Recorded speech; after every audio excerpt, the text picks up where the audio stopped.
Hey guys, in this video, I'm going to show you how to fix PBS KIDS App not working on Roku. So first of all, you need to make sure you're running the latest version of the app. Press the home button on your Roku remote, and then head over to the PBS KIDS App right over here. Once the app is highlighted, press the star button on your Roku remote to open the options menu. Now it's loading the channel information, and then eventually it will pop up with a menu that gives you some options. We're gonna go up and click where it says check for updates to make sure you're running the latest version of the app. Once it's updated, check if it fixes the issue.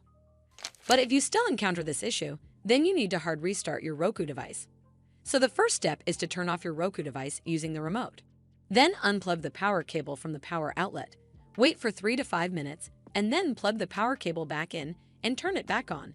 This should fix the issue, but if it doesn't, then you need to completely reinstall the PBS KIDS app.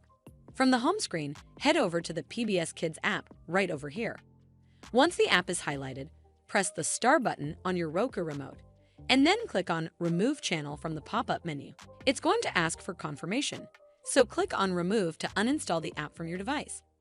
Once uninstalled, press the home button on your Roku remote.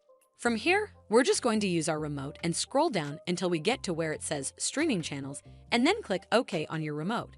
Once you're on this screen, scroll down to Search Channels and type in the app name, and it will then show up right over here. Scroll over to the right, and then click OK on your remote.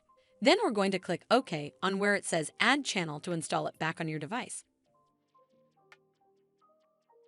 Hopefully, this will fix the issue, and if it did, then make sure you give it a thumbs up to see more videos like this, and don't forget to hit that subscribe button. We'll see you in the next one.